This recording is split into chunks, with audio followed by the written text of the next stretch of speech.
Dans un instant, nous nous mettrons dans la peau des poilus dans le Pas-de-Calais. Un Timescope plonge virtuellement les visiteurs dans les tranchées de la Première Guerre mondiale. Nous partirons à Toulouse où un passage piéton en trompe-l'œil a fait son apparition devant une école élémentaire pour tenter de faire ralentir les automobilistes. Mais tout d'abord, la paille a le vent en poupe dans le bâtiment. Oubliez les 3 petits cochons. Matériau isolant, durable et écologique, la paille apparaît de plus en plus dans les chantiers de bâtiments publics. Un retour aux vieilles recettes qui séduit également de plus en plus les particuliers. Reportage au Havre.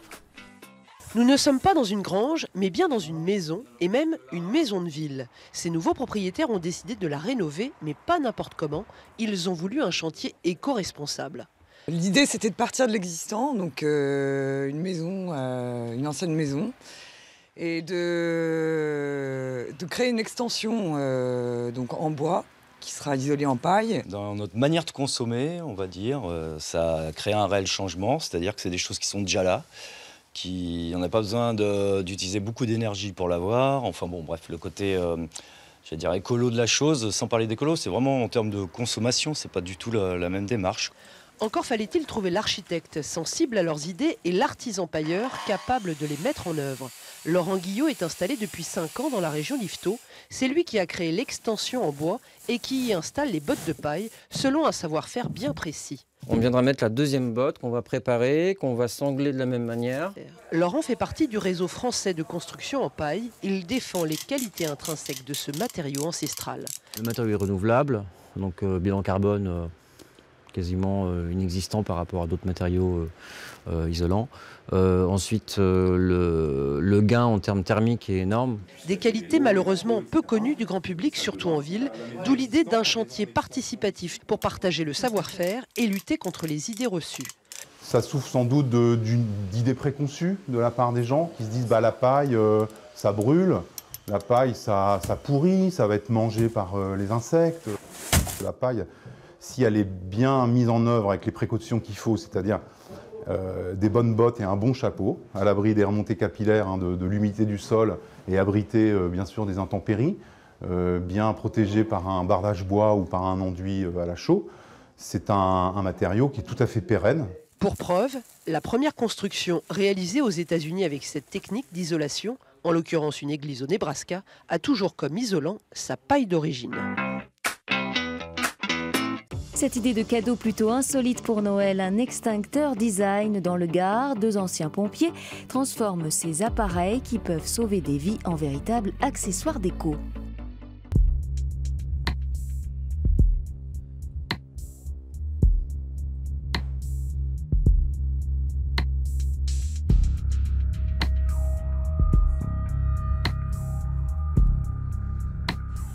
Ça consiste à vraiment redécorer tout l'appareil qui à la base est rouge. Donc il est travaillé dans un premier temps pour enlever le côté rouge. Et après on fait une base du coup de peinture en couleur choisie et on va le décorer donc soit à la main ou avec d'autres procédés.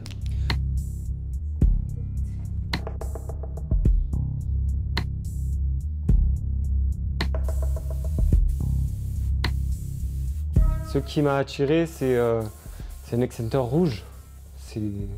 Dans l'intérieur, c'est pas toujours très joli.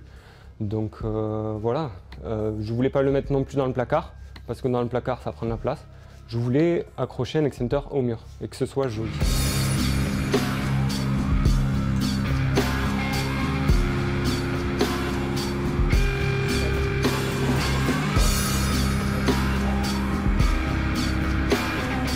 Quand je me balade dans la rue, je repère des objets, que ce soit chez les gens ou autres.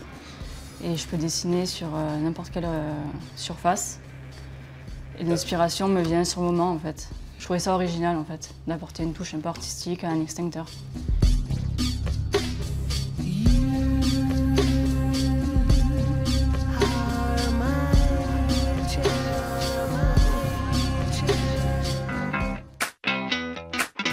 Ce nouveau dispositif testé par la ville de Toulouse pour inciter les automobilistes à lever le pied, un passage piéton peint en trompe-l'œil pour donner une impression de relief, une illusion d'optique qui est loin de rassurer les parents, beaucoup doutent de son efficacité. Quelques lignes peintes au sol, regardées d'un certain point de vue, elles donnent l'impression d'avancer vers un dos d'âne, un ralentisseur en trompe-l'œil quasi virtuel, certains ne le remarquent d'ailleurs pas du tout. Je l'ai même pas vu. Alors je vais vous dire, j'appelle, je l'ai même pas vu. Si moi je l'ai pas vu, il y a beaucoup qui ne doivent pas le voir. Hein. Moi je vous le dis. Et pourtant je l'ai lunettes comme vous. Hein. Le dispositif est expérimenté depuis quelques jours devant une école du quartier du Mirail à Toulouse. En plus du mobilier urbain de couleur et de la limitation de vitesse à 30 km/h, le passage piéton est censé sécuriser les abords du groupe scolaire.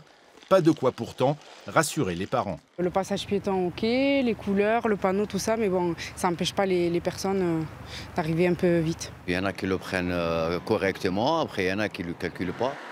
J'aurais préféré un vrai dodan. Le vrai dodan, on freine vraiment. On sent que la voiture, il y a vraiment un effet vraiment d'arrêt. Donc là, c'est-à-dire que même si je ne le vois pas, je passe à vive allure. Ce type de passage clouté n'a pas vocation à être généralisé pour l'instant. Il devra d'abord faire ses preuves. L'expérimentation durera 2 à 3 mois. Si les résultats sont concluants, d'autres écoles pourraient être équipées du même dispositif. Découvrez la Grande Guerre en réalité augmentée dans le Pas-de-Calais. Un Timescope vous invite à remonter le temps en 3D. Des images de synthèse plongent les visiteurs dans les tranchées à 360 degrés. Dans cette période, la situation des troupes en ligne était lamentable. Les tranchées de Neuville-Saint-Va, comme si vous y étiez. Et l'on eut alors ce singulier spectacle. 2 armées ennemies face à face. Extraordinaire. C'est vraiment bien. Un regard dans ce Timescope et le paysage devient le même qu'il y a 100 ans.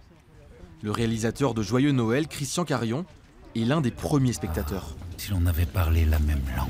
C'est formidable d'avoir une reconstitution comme ça, où on est vraiment immergé dedans, l'ambiance, le son. Des images de synthèse à 360 degrés et en réalité augmentée. La vidéo rappelle les scènes de fraternisation de la Première Guerre mondiale entre soldats alliés et allemands. On travaille avec des historiens pour rassembler énormément d'archives, des documents d'époque, des plans, des photos d'époque également. On va ensuite confier ça à nos graphistes et animateurs 3D et réaliser le film que vous avez ici dans le Timescope. Vous voici projeté il y a plus d'un siècle. À l'abri de la neige et du vent, les organisateurs soulignent l'importance de ce travail de mémoire. Avec cette technologie moderne, ils souhaitent l'inculquer à la nouvelle génération. On retient peut-être mieux parce qu'on se sent impliqué, je pense. Comptez quelques dizaines de milliers d'euros pour cette technologie. La prochaine devrait voir le jour à l'été prochain, au cœur de la citadelle d'Arras.